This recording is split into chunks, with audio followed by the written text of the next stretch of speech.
Podcast is on. Go team. Go team. Dude, we have so much cool shit to talk about this week. Yes. Right here, baby. Began, well, I tapped Not mine, you. but- Not you, me. Well, I mean, we won too, so fuck. No, you didn't. Liverpool won the league. Oh, I think about it last week. We will get into this week. Yeah, listen, we don't care, man. We're hungover. Still, yeah. To be fair, I actually feel sorry they had to play. I feel like they should Poor just, guys. they should just, like, Yeah. you know, in regular. Just forfeit? Yeah, just forfeit. Not like in regular, Just in like don't leagues, turn so you up. just forfeit the game. Wait, what's the fine worth? And Salah's just like, I'll just pay it so we Yeah. can keep partying in Dubai. Like Mr. Burns money. $3 million fine. Smithers, my wallet is in my back left pocket. But no, we've got Europa League final, FA Cup final. We've got the EFL Cup playoff final as well. We've got the top 7 playoff, if you want to put it that way. That's what the league's become. Round 38, yeah. Top 5. Who's going to make that Champions League spot? Yep. So I think we'll quickly run through what the results were, but really focus on what's going to happen in this kind of final day tonight. Yeah. Because anything could happen. And we've also got our regularly scheduled programming of shitting on Man U. Yes. Which yes. we will get into. Which, look, let me get through some niceties first in the gossip. It's not like you. And then no, I've got some nice shit, you know? I have great things to say about Florian Ritz.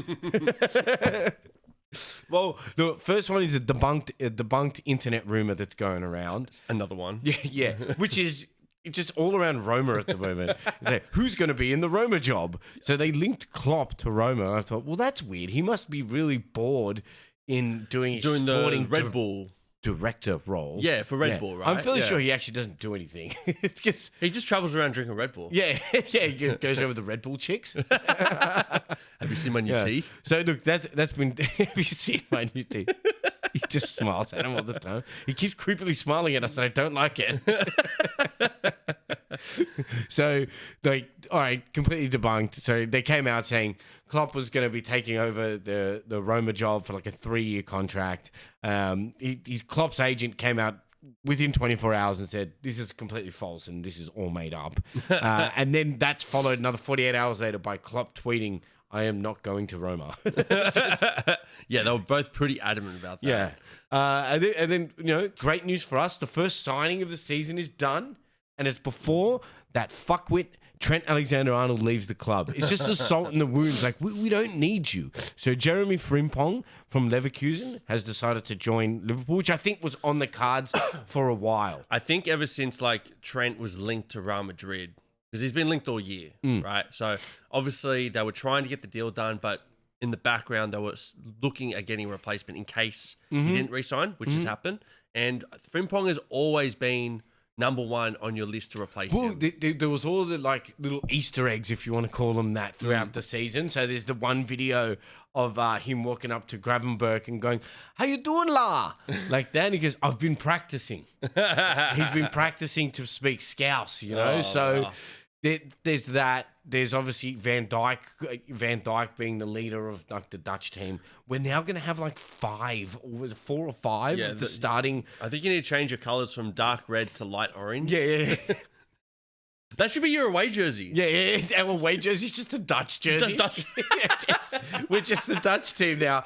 Coach is Dutch. Yep. Coach is Goddamn. Captain's Dutch. And then you've got fullback Dutch, winger that's Dutch, midfielder Dutch, and a midfielder that's Dutch. So Yeah. we have 5. Yeah, We 5. have 5. I mean, look, to be fair, I mean, one of them got Young Player of the Year for the EPL. Is that everyone? Yeah. Gravenberg. Gakpo, Frimpong, Van Dijk, And Slot. and Is that all the players? That must be all the players, yeah. Yeah. That's still a lot. Yet to be seen. You know, there's rumours about Xavi Simon too. Oh, yeah, Xavi Simon. That's right. That was the other one I was thinking of. Yeah. So obviously, I don't think we'll go for many more Dutch people. But You never know. You never know. You're like the Wolves with Portugal. yeah. We had that dodgy agreement. Can someone look into this? I think it's they're just far too many. Yeah, I think like the player manager is Dutch as well. So he's just like, yeah. you can all play for Liverpool. Please take them all. But I thought that the funny thing was obviously Slot coming out in a press conference afterwards when they were going about, now Jeremy Frimpong's in. Like, what are your thoughts on Alexander-Arnold? And you could see he almost held back and then went, Well, he's already leaving, so he goes, I spoke to him in training. He goes, I didn't like the way that he trained sometimes. He trained lazy, and he just obviously wasn't doing what he was supposed to do at training. He goes, and I used to tell him in training that he's a better defender than people give him credit for. And if he was to do a certain amount of things with his defensive behaviors, he could be an excellent defender, but he chooses not to. Right, he chooses to get on the ball high up the pitch, and that's what he wants to do. So good luck to him when they're versing, Barcelona in the Clásico, because I don't see Rafinha doing him any favors. Yeah. I see Rafinha breezing past him, and I see him just chasing players. And I hope we have a David Luiz-like photo in the Of him running. running after the World Cup. in the World Cup semi, when they lost 7. Was it 7-1? 7-1. Yeah. When they lost 7-1 to yeah. Germany, and it's just him at halfway running back. You're like, so you're the centre back. So you're David Luiz. Yeah, good work, David Luiz. So we're putting Trent Alexander-Arnold in the he's a David Luiz guy pile. No, you hope he's a David Luiz guy. No, I don't hope he is. I'm telling you now. We gassed him up too much. That's his fucking problem. But anyway, Jeremy Frimpong's in. I'm happy about it. Yep. So move on to next season, really. Yep. A kind of an update. So Brandon Williams, we spoke about him a few weeks ago. He's an ex-Man United youth player. Wasn't very good. No, He was well, okay. he was on the better side of their youth players. And look, the concerning thing is, obviously, once an incident like this happens, and I mean, the incident was he was in a car accident. No one was hurt, but he was traveling 99 miles per hour in his vehicle and crashes it on the motorway. Now, obviously, he survives, all that type of thing. I mean, that's lucky for him.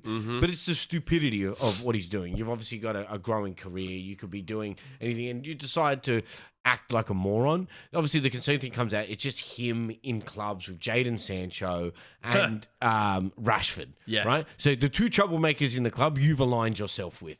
It's just, you can tell he's not a smart player. So anyway, he's been sentenced now. So he's got a 14-month suspended sentence. So obviously, he's obviously disqualified from driving. Yes. And he's also picked up 180 hours of community service. Yeah, that's fair. I mean, that's fair. I think he's pretty lucky, to be fair. Well, if he kills someone or hurts someone, he wouldn't be getting that. No. And I mean, and you can kind of kiss his Man United career away. Well, to be potentially. Look, his career, he's done nothing this year. Yeah. I don't even know if he's linked to a club at the moment. So I'm looking at him. No, he's a free agent. He's not. Well, I mean, linked to any on top of club. that, his influencer girlfriend left him. Oh, damn. Yeah. So everything's just. Oh, no. No club, no girlfriend, no car license. Yeah. Bro. And he's picking What are up- you doing? And he's You're picking doing up 100 days of community Yeah, service. That's picking what up you're doing. trash on the side of the road, putting it in a bag. Good work, dude. What a fucking hero of the week, I tell ya. Look, he's only 24 to not have a club after being a Man U youth and playing in the Premier League for Well, that's what I mean. many years. That's a big fall. How do you not go into the championship, even League One? Go overseas and find a club. Go to Turkey. Yeah, go Turkey. They love just picking up old players. They love picking Not up old well, players, because the but- thing is, you'll come cheap, right? Like Well, he's it's not. free. He can't Yeah, expect. yeah. Well, he's going off a junior's contract, so Yeah. it's not even like he's expecting a big salary. Yeah. So I mean, that's a bit of wasted talent there. I think he needs to really have a look in the mirror and get through all this 18-hour community service shit. Yeah, but I'm pretty sure a player like this, he looks in the mirror and he goes, "I'm the fucking man, dude." Douchebag. Yeah, I was just partying with Rashford last night. Rashford paid for everything. Yeah. He also drove me home. Yeah. He rings his mum to pick him up. They put on the PA system. Brandon Williams, your mother is here to pick you up. The DJ. Yeah. Brandon Williams, your mother is here to pick you up. Yeah, Please Jaden- meet her at the front. Also, Jadon Sancho, no one wants you. You will be back, but no one wants you. Then there's some happy news. Kevin De Bruyne, so it's been confirmed he's going to get a statue outside the Etihad Stadium. Yep. And it's more, like, where do we stand on that? Me personally, I think he's not only a Manchester City great, but he's a Premier League great. For me, he goes in the level of, everybody talks about the best midfielders, Lampard, Gerrard, Scholes. He goes in there. Yeah. I put him there. I actually put him probably better than all of them. I think he's had a bigger legacy than all of them. I think from a skill base, I think he's a more well-rounded player than who those guys were. He had the best passing range out of all of them. Yeah. I think by a mile. Best football IQ. Yep, best football IQ. I think he had best delivery of passes as well. Well, I think he has the most assists. Yeah, 100%. Yeah. I think, look, if you're gonna go side by side, Frank Lampard was a better goal scorer. Better goal scorer. But then again, if you put highlight reel versus highlight reel, Kevin De Bruyne's fucking highlight reel is pretty insane. We were just watching some of the goals before, Yeah. and he can put in not only can he deliver a gangster pass, but he could crack the fuck out of them too. That's what I mean. And to be fair, You can't give him space. You look at Lampard and Gerrard; they both had a lot of goals to their names. They took penalties. Yeah.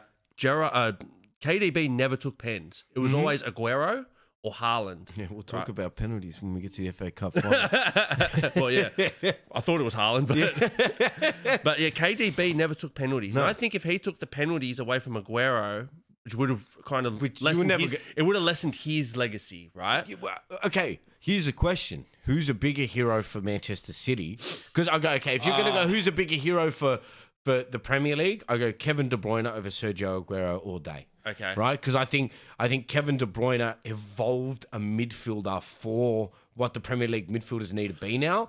Whereas Sergio Aguero was just a pure out-and-out striker. Great. I think one of the best finishes we've ever seen. I think he did more for Man City than he did for the Premier League. Yeah, I could see that. So KDB, I think KDB, the way I would put it is KDB is a bigger influence on the league than Aguero. Yeah. Aguero will get a statue, I think, right? He deserves it. He won. Has he not already got one? Oh, does he? I haven't seen. I'll have a look. I'll have a look while we're talking. Have a look, because I didn't think he had one. I thought he had got one, and if he doesn't, he deserves one right next to Kevin De Bruyne. Because without Sergio Aguero, Kevin De Bruyne doesn't exist. Yeah, that's right. Yeah, I know there is one. Yeah, yes, it's him. I thought so. He deserves it. Yeah. That goal that he it's him with his shirt off, right? Like spinning around. Yeah, it's him with his shirt off. Yeah, dude. Because that goal he got for them. Well, that's iconic. Well, I mean, the commentary and the goals. When we obviously get to the FA Cup final, the same discussion is for Son, right? Yeah. Does he get one outside Tottenham Stadium? Son? Yeah. Yes. I think he gets one, and he gets of him holding the trophy up. 100% drunk. Yeah. But look, KDB definitely deserves it. Congrats. He's had an amazing career. Next thing now is his next step. So from what I've read, my sources, he's got two offers at the moment. Saudi is not one of them. One of them is Chicago in the MLS. That makes sense. He'll get good money. The other one is Napoli. Napoli have offered him... It's an interesting one. Him and Scott McTominay together. Yeah. Napoli have offered him a $6 million deal over 3 years. 2-year deal, third year in his option with more money. So, and I think KDB in Serie A not only elevates Serie A, kind of like what Ronaldo did, but also he gets to play in a slower league and he gets to live in Naples. I mean, Manchester, Naples... I mean, it's a bit of an upgrade. Other than all the mafia. Hey, if he's there, killing it, he's protected by the mafia. Yeah, that's true. That's true. Work to Maradona. They come to like, you need anything? Yeah. Fresh prosciutto? Would you like some gabagool? Yeah. Oh, we've just made some fresh mozzarella. Mozzarella. He gets all fat because he's just eating fucking mozzarella and sandwiches and shit. Well, as long as he's not eating fucking... prostitute pussy and cakes like what was his name? The one that went to Real Madrid, the Italian Cassano. Oh, yeah, he got fat. He got fat. He did. Just prostitute pussy and cakes. Yeah. This is a great diet for me. But look, I think an end of an era for that domination of Man City. Yeah. And that team that Pep was able to create. Yeah, like the Kyle Walker, KDB, Silva. Like David Silva, Yaya Toure, all those players now. It's all gone now, right? They're all aged out. This is the new generation. It's a whole rebuild. It's coming in now. Obviously, they've still got great players, but as much as I hate Man City because we battled them for so long, Kevin De Bruyne was a big reason that we had to battle them for so long. Bro, he single-handedly would keep that team clicking for months. But he still is. Still is, yeah. He still is. Yeah. When he plays, you see the different level that they go to. When he plays. So, look, good for him. No, he's had a great... Good for him. He's had a legendary career, And you got to give a man props when he deserves it. Yeah, and 100%. He definitely deserves the trophy. He definitely deserves the statue. Yep.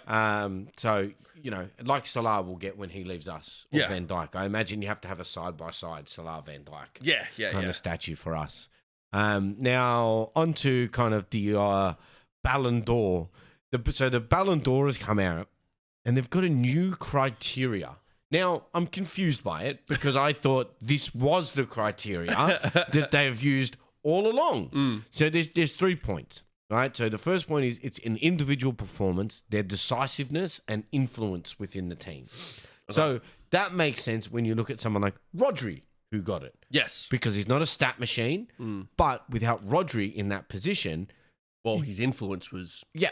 It's huge. His decisiveness in the games, and his individual performances. If you look at us from if you look for not just goals and assists, like a 1 out of 10 rating, he's always 7.5 and above. Yeah, it's more than just goals and assists. It'll be like pass accuracy, tackles. Yeah. How many passes you make. Like if somebody makes like 100 passes in a game, Tony Kroos is a perfect example of that. And the passing percentage is like 90-something%. Yep. You're like, well, your influence on the game is critical. He never lost the ball. Or even like a pass before the assist, that sort of stuff. He would get them into that position. Tony Kroos, Modric. Right? Yes. When Modric won it, that's what he was doing. Yeah. And then the second point of its collective success and titles achieved, which I think everyone always agrees on. Yeah. You cannot just win nothing and go, well, I mean, I was the Golden Boot. It's like, great.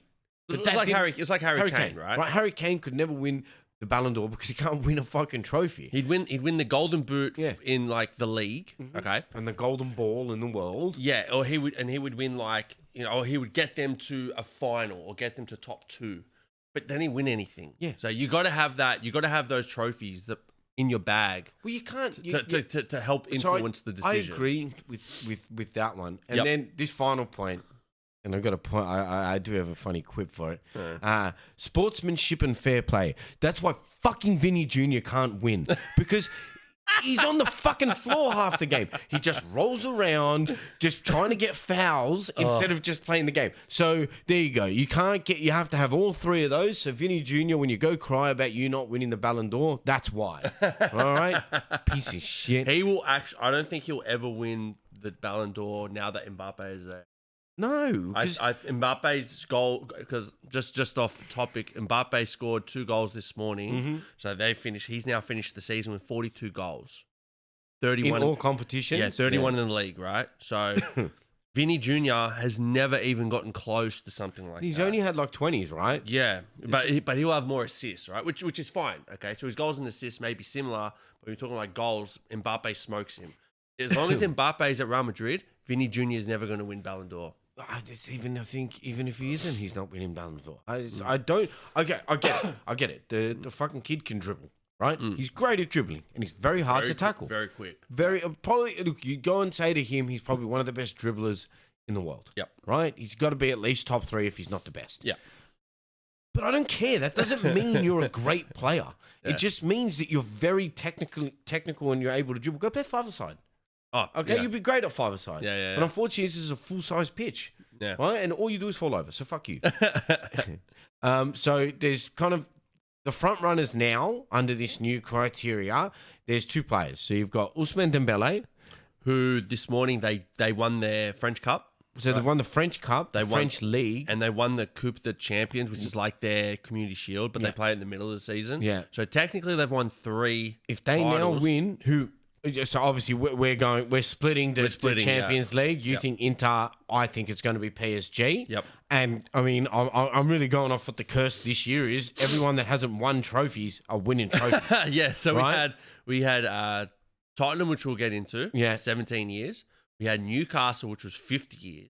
We had Bologna, which was like 70 years. Palace. We had, I think it was FC Twente. They won a trophy, which was like 90 years. Yeah. You had Palace, which was never. And the big one, which was Harry Kane, who had never won anything. Harry Kane's won a trophy. Which that curse has destroyed the world, bro. Now Harry Kane has a trophy. Right. Everyone else gets one. This is the year of breaking ducks. So I think PSG. I mean, going off kind of that one. Hey, if we're going off breaking ducks, PSG have never won Champions League. Dembele could be the Ballon d'Or winner. Oh, now, well, look, if they do, that's 4 trophies, including their and he was champions. the leading goal scorer. And he was scoring. At one point, was he on a 15-game scoring run or something? He went and scored in January and February. I think it was before your game. Yeah. From Christmas to your game, I think he scored like 15 goals in like 8 weeks. Yeah. And you're going, bro, this cunt is on fire. Yeah, like, it's insanity. Fire. And so, I mean, I could see him winning it. Now, here's where I think it's a bit bullshit. Yep. I get it. Yamal is a great player, right? Fantastic. Very influential. Well, I think I sent to you, he's what, 17 turning 18, and he's already got like 10 trophies, including individual He has trophies. more trophies than players in top teams have over their entire career. Like not just like oh well, this guy from Brighton has no trophies. No, dude. I'm talking about Real Madrid players who had also played for the likes of Man U back in the day. They don't have 10 trophies. And he's got 10 trophies. So I get it from that standpoint. But if I'm looking at this Barcelona team at the moment, Rafinha's the man. I've been saying it like that all year, that Rafinha, one, I think he should be drug tested because I don't know how the fuck he's gone from getting 10 and 10 to now getting like 30 and 20 in one season. Like 50 goal or assist involvements in like 60 games. That's insane. That's old school Messi, Ronaldo levels of like goals and assists. Yeah, that was it's bro, and he has been clicking all year. Yamal, his stats aren't as good. Still amazing. Yeah. Still amazing, but I don't think as good as Rafinha. I think the reason why is because he is more marketable. Yamal is 100%. He's the golden boy at the moment, 100%. right? He's the new Messi, bro. Rafinha is like, remember when Payet was at West Ham? He was just having a gun season, but that was kind of it. They might be thinking maybe it's a one season wonder, right? And they don't want to give it to a one season wonder. Dembele, young, killing at the moment. He's the future as well for France. Then you got Yamal, the golden boy of world football. Yeah. I don't agree with it. I think it shouldn't matter. But you know how it is with the Ballon d'Or. It was always Messi, Ronaldo. Didn't matter what they'd won, what they had lost. They always put it down to those two. Didn't matter if Schneider won the fucking treble. It didn't matter if Ribery won the treble. It didn't matter. You know what I mean? Germany won the World Cup. Well, that's why they had to change the criteria because they can't give it to either of them anymore. Yeah, so I'm pretty sure the old criteria was who did better, Messi or Ronaldo? Bro, that's pretty much what it was. Yeah, and then if it got to a tie, they're like, all right, we'll start Googling, and whoever has more worse articles about them, they'll lose. Look, I'm interested to see because this is what I thought was funny. The third player that's in line for it is Mohamed Salah, who's had a ridiculous season. Well, he's on the cusp of breaking the goals assists record for the Premier League, which has been held up. So technically, he's already beaten the 38-game record. Yeah. This is to go for the 42-game record if he gets 2 goals or a goal and assist in the final weekend. If we look at it's just about $2.20, $2.40 for Dembele, Yamal. Yeah. Right? Each of them keep changing day to day, whatever you look at it. But then Salah's the third, and his odds from the bookmakers is $10. Hey, look, Salah's had a great season, personally and the team. I mean, you guys won the league, made the League Cup final as well. But yeah, you look at the other two, treble, double, actually. Barcelona won they haven't played their Copa del Rey final yet, have they? I don't think they have. I'll have a look. But they won the league, they won the Super Cup, and they're in the final if they haven't already played it in the Copa del Rey. So again, another treble. That's where I think that's where Salah falls behind. Well, look, it makes sense. I don't argue the point, right? I don't think Salah. Look, if we'd made it into the Champions League final, I think there's a huge. Oh wait, what am I talking about? Barca beat Real Madrid in the final, of course. Yeah, they did. They all got those red cards. They all got those red cards. They big blow-ups. So Yamal technically has won a treble, not the treble, but he's won the league, he's won the Copa del Rey, and he's won the Super Cup. Yep. So that's where I completely agree. I think if we'd won the Champions League, there's a discussion to be had. Yes. Right? Where you have to go, well, it was him that dragged us the whole way through there. You know, we had our other 3 strikers scored like 5 goals between them in the back half of this season. Yeah. And you're like, that's shocking. Yeah. But well, look, I'm pretty sure it comes down to, you know, if Dembele wins the Champions League, he's going to get his Ballon d'Or. Forget about He's it. the Ballon d'Or winner. If he doesn't, then I'd have to go, fuck, it's a hard decision. then it's a hard decision. Then it's a hard decision because now you're going off where they both won about the same. They've won the same trophies. You go off goals And they made the assists. final versus not making the final. So, Well, yeah, that's right. Yeah. I mean, I'd go Dembele, but that's a matter of choice because I just don't think Yamal's ready, and I think he had more help than what Dembele did. Actually, even that's not true. Yeah, they both had a lot of good players. And look, I'm just looking at their stats now, right? Now, this is just in their leagues. Yamal's only scored 9 goals in the league. Yeah. Dembele scored 21. Yep. Yamal has 13 assists. Dembele has 6 assists, right? So the goals and assists might be pretty similar. Dembele plays as a striker, Yamal as a winger. I guess it will come down to preference. It'll come down to It'll who be they very- like better at the time. Correct, yeah. You know? Yeah. So we're yet to see what happens. But let's start moving on to some Man U shit talk. Let's do it. Because it's shitting on Man U segment. Shitting on Man U. I love doing this, dude. It's actually really fun, but it's starting to get a bit sad. You know? Is it? Oh. I'm enjoying it. For now. So Leverkusen's got a new manager. Leverkusen do have a new manager. Yes. And would you like to announce it? And this is really gonna solidify my good luck Chuck kind of name for Man U. So Eric Ten Hag has now been named the manager of Leverkusen. Yes. Which I find very interesting because obviously the entire league shitted on him when he went to Sharted on him? Well, I mean, No, he got the full shit. Yeah, they were laying a brick, dude. They laid a brick straight on that bold fucking shiny head. And fundamentally said it was him that was the problem with Man U. Yeah. Right? They did. Straight out, yeah. He's now gone to Leverkusen. If he is able to take that, which I'm pretty sure that Leverkusen team's about to get decimated, to be fair. It's kind of like that Leicester team. We have advanced talks with Florian Ritz, so he potentially come to us, and that's from Fabrizio, the man that already gone. Frimpong's already gone. Yep. Who's probably their 2 best attacking outlets. Tar is gone. Tar is also He's gone on a free to buy-in. And then there's striker. There's a few others that are up on the list. I know their striker is up for talks as well. Yeah. So there's a few out there, and like you said, they're probably going to get decimated. Yeah. So he's going to have to rebuild the team. So again, if he comes good at Leverkusen, we all know who the problem is, right? I mean, I think we've been saying it for long enough where they keep looking at someone to blame, whether it was Ronaldo, whether it was the managers. Yep. Whether it was, they probably even blame the fans at one stage. There's only one thing to look at. That's internal in the club. It's the owners. It's in the club. Yeah. Now, we are going to get into the new owners. Do you want to segue into that one? Into the next point? Well, yeah. Yeah. Because obviously Sir Jim Radcliffe's taken over. Yeah. And all the news is how much money he's cutting out of the club, how many staff members that he's firing from the back of house. Well, how he's no longer having a parade for the team. It's an end of season barbecue. Yeah. We have barbecues at my work. Yeah. We're not a fucking multi-billion-dollar they're not sporting club. Dude, they're one of the top 3 revenue clubs in the world. Not in England, in the world. Yeah. So they are generating so much money. It is not funny. And he's come out in an interview with Gary Neville and he just said, if I did not do what I have done, Man U would have been out of money in December.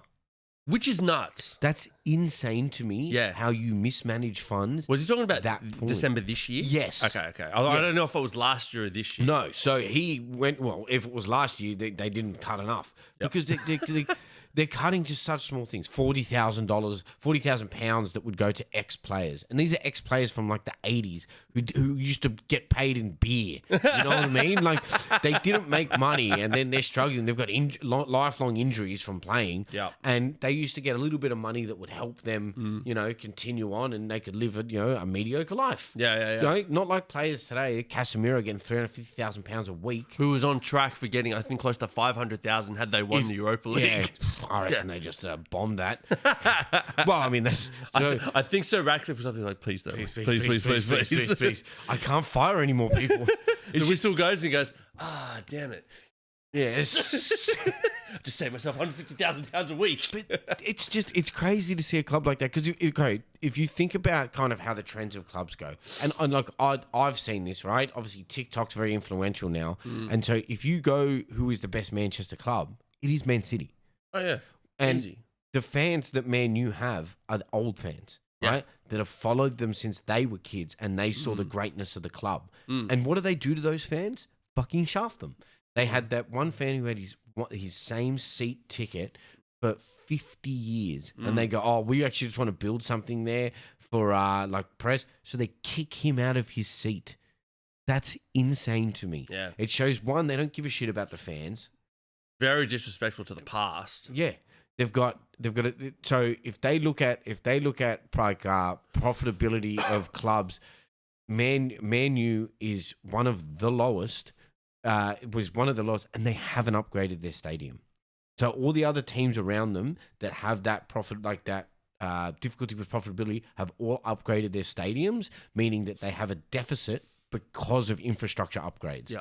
And they don't have infrastructure upgrades, which means, so if they were to go and upgrade their stadium, they don't have the money for it. Yeah. So they're going to have to keep playing in a shit Old Trafford while they try and hopefully fix this club. Yep. They've got no Champions League football. So that's no Europe money coming in. No European money.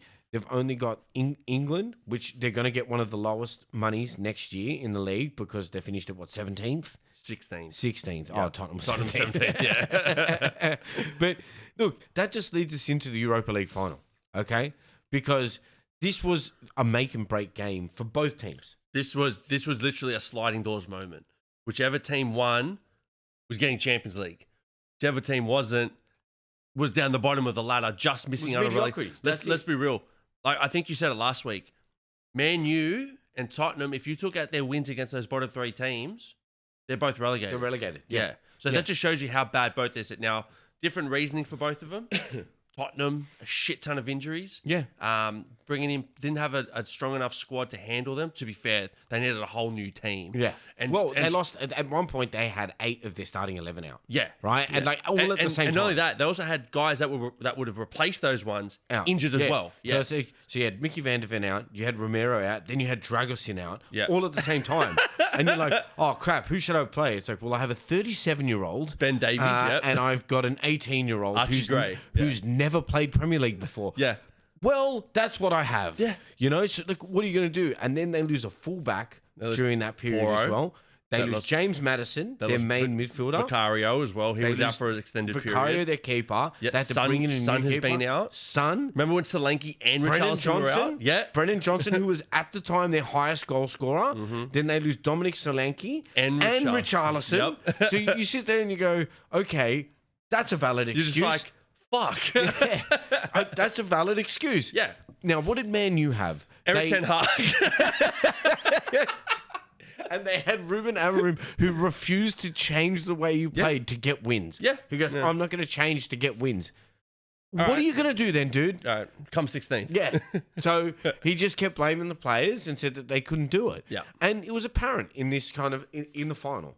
So, look, I mean, I got a few points on it. Right? Yeah. So Is this just on the game? it's just on the game, just in general. Like, Because, let's just kind of just throw out the first point. It wasn't a very good game. no, it was a shocking game. Yeah. And because they kind of showed when you've got the teams coming 16th and 17th in the league playing each other, it showed in this game. Oh, it was 100% because you knew you weren't going to get a top quality game, and you knew that Man U were going to play how Man U played. They were just going to keep putting crosses into the box and hoping someone gets onto them. Which is, and that's what they did. There's not one player in that team that can connect with crosses. They don't have a target man. No, but you saw as soon as Tottenham got their back line back, so they have Romero and Van der Ven there, the quality of the organisation at the back was insane. Yep. And they needed it because Man U, and I'm going to say Man U, but I mean Ahmad.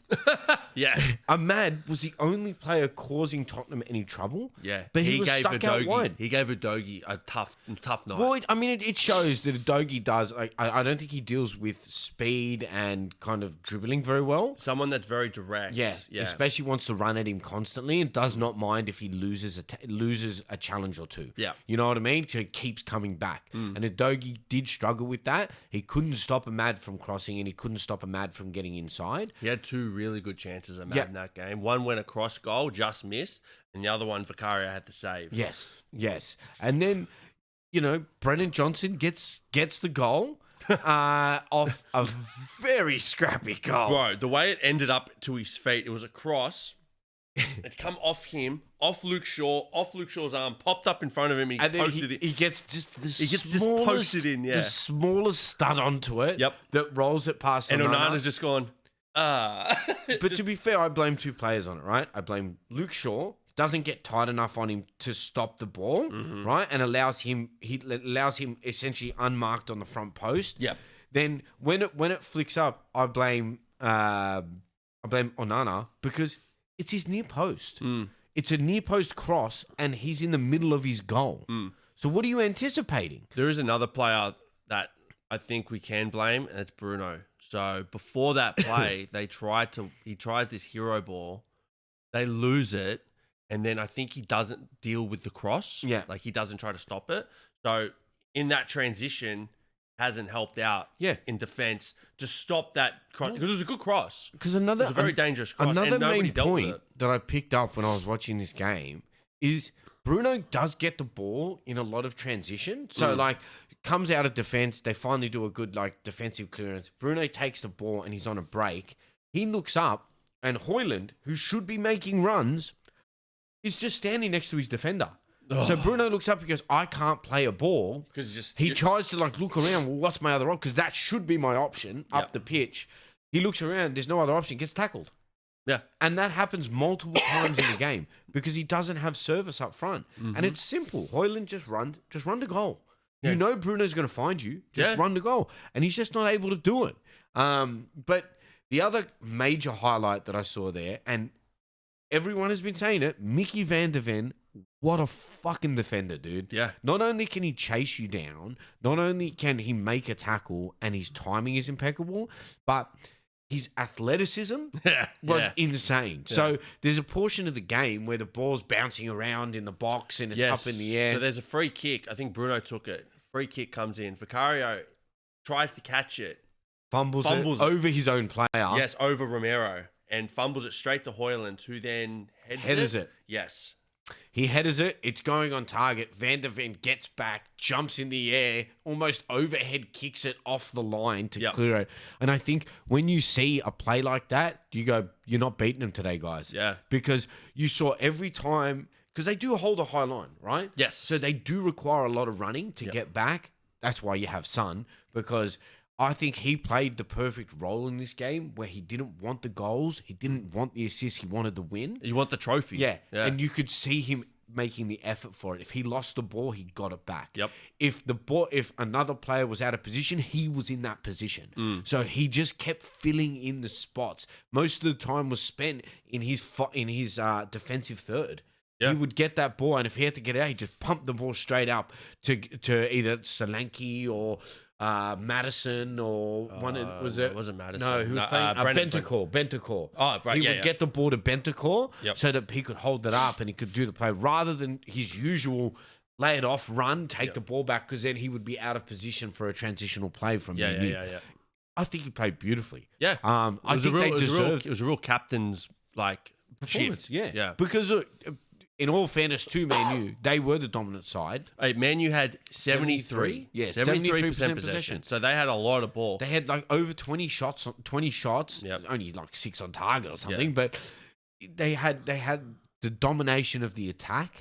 But Tottenham just had such a mature way of holding out their defense and clearing the scraps. I always say that's the most important thing. If you can clear the scraps, it's the old Mighty Ducks training, you know? They're just going to clear the scraps. And if you can do that, quack. But I think, look, the real news for this game comes after the game, for me. right? You get to see the "I told you so" from Ange. Hey, can we just repeat Ange's quote? Yeah, I always win in my second season. You know what I mean? That's That it. is cold. That is cold, bro. Well- to say something like that when you're at a club, like, look, I just want to quickly go through Ange's career. Like, he was at South Melbourne, he won with them from player to coach. Yeah. Then went to Brisbane, won with them. Went to Melbourne, won with them. Went to Australia, won with the them. Asian Cup. Won the Asian Cup. Went to Yokohama, I think it was. In Japan, They yeah. hadn't won in ages, won with them. Went to Celtic, right? Won with them. They were all good teams. Like, Australia in the Asian Cup was pretty... Like, we were up there. We were one of the favourites. but it's more how he Celtic changes were one the of favourites. teams. Yeah. He doesn't right? go out. He doesn't buy big players. No. And he's got so many good quotes after this because people were calling him a clown. They were saying he didn't know what he was doing. These guys telling him he doesn't know what he's doing. The guy's been a coach for over 20 years, and you're telling him he doesn't know what he's doing is fucking insane. Yeah. And you just look at his trophy cabinet. There was one thing he said. He goes, "You probably didn't appreciate it because it wasn't on this side of the world." He's right. Yeah. It was all in the southern hemisphere. Yeah. They didn't know anything about it. The only thing he really won was in Scotland. Yeah. And everyone's going, "Oh, it's Celtic. They win every time." Yeah. But you look at his trophy cabinet. It is fucking full. Managers have gone to Celtic and lost. Yeah. Right? Yeah. 100%. Stevie G won with Rangers over there, dude. Yeah. Right? Yeah. Because they had a poor manager at Celtic. Was it Brendan Rodgers at the time? Maybe not. No, it was after Brendan Rodgers left. Oh, 'Cause okay. Remember, Brendan Rodgers did the undefeated season with them and Treble or the double or something? double, Yeah. just destroyed everybody. Yeah. And then, Stevie G came in, Yeah. ruined all of that for the Celtic guys. But Sorry. I just want to finish. So for him to come into Tottenham, who hadn't won for 17 years, and say, I usually win in my second season. Wait, let me rephrase that. I always win in my second season. For him to come into Tottenham and say that is cold.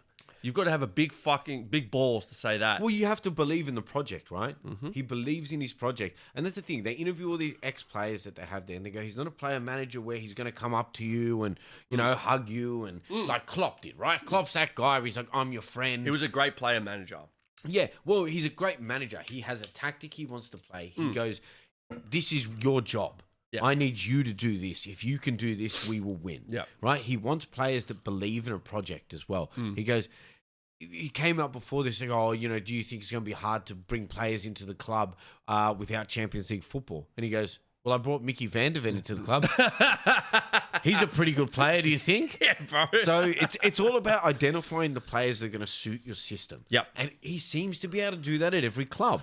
Well, when he took over Australia, we were going through that golden generation, right? Uh-huh. We had like Tim Cahill, we had Lucas Neal, we had Mark Schwarzer, Craig Moore. Craig Moore, wow.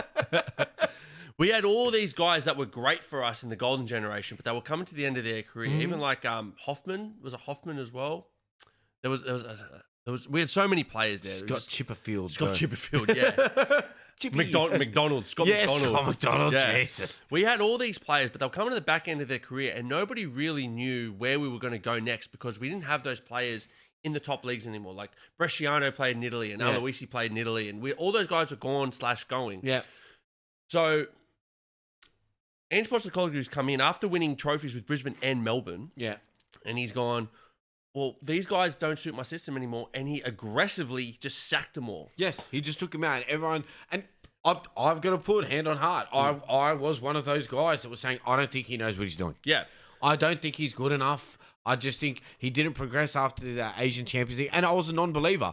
I've turned it around. I was wrong. I was 100% wrong, and I'm happy to say I'm wrong because I'm happy to see him succeed. Yeah. Because the quality that he's brought to Tottenham and the belief is great. Yep. I mean, the fans are kind of dogs because they were all calling him, they were all chanting for him to be out. They just hated him, and then all of them at the parade are all cheering him. He's the greatest. Fuck you guys, man. Get this man a statue. Yeah, that's Didn't what I you mean. want his fucking walking papers Yeah. like a week ago? Yeah, exactly right. They'll say, oh, they're lining up new managers. Fuck you guys. But on the flip side to it is the response of Man U coming out of this game. And I just think it shows where the club is at, right? So Amarim offers to leave Man U for no payout after the final. Yeah. It's like having a job. You've got a contract, and they go, look, we didn't get what we wanted. Would you please leave without a fuss? Yeah. No, Yeah. fuck you. So you're not going to give me a payout, and I have no job lined up. And I inherited this team. Yeah. I didn't build this team. No. You spent the 700 million on this team. Yeah. I've come in with a system I want to play. These guys can't play it. You hired me to bring a system in. And who did he buy? He bought Dorgu, and they bought a bunch of 18-year-olds. Yeah, that's it. Yeah, heaven. Yeah. You know what I mean? From Arsenal, who's supposed to be one of their competitors, and they're like, you can have this youth player. There you go. Sure. Yeah, whatever. Yeah. We'll put the good one, Lewis Skelly, into our team. So, I see that and I'm like, well, how does that instill confidence into, one, the fans for next season, and two, the players that you're going to retain? Because you go, well, he wants to give up, right? I would be sitting there going, no, next season we're going to have a big season. Look, the way I see this for Amorim is it was one big preseason. Yeah. He has now figured out who he doesn't want. He's probably identified. Yeah. Oh, who are those players? All of them. How many players would you like to sack? Yes. Yeah. Yeah. So he's gone. It's one big preseason. He's probably figured out who he needs to get rid of, but he's also probably figured out who he needs to bring in. Okay, so if they think that just sacking another manager is going to help them, it's not. No. They need a clean out. And I think Amorim. Well, they need money. They do. They need money to do this, and where they're going to get it from, right? Well, if they're complaining they're going to be out of money in December, right? I don't see it. They're going to get some money for Anthony. Okay. Yes. They're going to get some money, and they're going to ask for huge money for They are Anthony. taking a huge haircut on that, though. They're definitely getting Rashford back. Yep. I don't see Aston Villa going, sure, we'll pay huge money for him. Yep. Right? Or pay his wages. Yep. And they're definitely getting Sancho back. You guys are going to pay them. They were like, take him back. Please have 5 million. Actually, they paid us 3.5 million because Mount made the final. Yes. So it's pretty much a straight swap. We're not losing any money now. You know what, guys? We'll just wash it out. Yeah, we'll just wash it. Yeah, we'll just wash it out. Yeah. So no, they're probably out like $6.30. Yeah. No, you owe $6.30. Actually, I'll take that 15 cents you owe us. We need it. That's a service fee. No. It pays for the sauce at the barbecue that we're putting on. Fucking losers. But then on top of that, you've got Garnacho coming out publicly. This is insane for a player to come out publicly and say, word for word, it was a shit season. He goes, I played every minute leading up to the final, and then in the final you only play me for 20 minutes. Okay. So I do agree with Garnacho. It has been a shit season. And I do appreciate when players come out and give their honesty on certain things. But for him to say, I played every single minute of the Europa League, you don't play him in the final, and that's why we lost pretty much is what he's trying to say, is ridiculous. Yeah, bro, it's crazy. Bro, he's the manager. He sets the lineups. Yeah. Maybe he thought that you weren't going to be as good against the Tottenham. Maybe he wanted to save you for the back end of the game. You know what I mean? That's tactics. Yeah. You can't come out and publicly criticize the manager after losing an important game like that. I think this is just the last nail in the coffin. Garnacho being sold. Yeah, I think he's gone. Now, I see Kobe Mainu going as well, which is a massive loss for them. Dude, I would take the money. I would take Kobe Mainu in a heartbeat. Kobe Mainu, I would take as a benchy for our midfield. Right? He can play in the FA Cup difficulty for you guys is that you've already got Caicedo and Lavia there, and Enzo, and we're gonna get and Cole Palmer, and we're gonna get Santos, this guy that played for. I don't think you go in for it. I mean, to be fair, I don't know with you guys. We might. You guys could definitely do it. Yeah. But Garnacho is a problem, and I do not want him in my club. He'll go off to La Liga or Italy or somewhere. I hope so. Yeah. We'll see. We'll see if he does better. But I think he's just he's a dick. He's a dick. Yeah, he's a dick. The final point, and this is the one I find hilarious. Luke Shaw comes out and says publicly, he goes, his teammates need to look at themselves to see if they are good enough for this club. You're not good enough for this club. Like, you, sir, you come in overweight constantly, right? You're not quick enough to play fullback. You can't get up and back. Well, they've turned him into a centre back now because they play the 3. Because he can't fucking run. He can't play the wing back role anymore. You're now playing centre back. He's injured for 80% of a season. Yeah. Right. Then when he comes back, he makes mistakes. He's the problem in the goals that was scored. He was the reason why they conceded. Yeah. So maybe you should look at yourself. Yeah. And then go, maybe I'm not good enough to be here, and go join Sheffield United. You know, he can join a new club. Sheffield United would be great for you guys. You know, you man. I've always said Luke Shaw's not good enough. When they gave him that huge contract, When he when he first came, like he was going to be the best thing since sliced bread. Yeah, he came when he was 18 years old, and they put him on a massive wage. £150,000 a week he was on at that stage. Yeah. And he's gotten more since. He's still on. He's on about 180 now. I think he got more money from the contract after. Yeah, but I think it went back down. It should go all the way back down. Yeah. I mean, look, he's one you should get out of the club. You'll get no money from him. He's a £10 million. Look, it's more about fixing up their wage bill. He'd be a good one. You just sack him and get a new young defender in and try to get them adjusted to Amorim's system. Casemiro obviously needs to go. No one will pay him. I loved when he tried the overhead kick. Oh, right at the end? Right at the end of the game. Didn't he kicked someone in the head? Yeah. No, but it hit the side netting. Oh, yeah. And I'm like, damn, that guy really wants that 500K a week. He's just like, I'll throw my back out for this. Like, he just wanted it.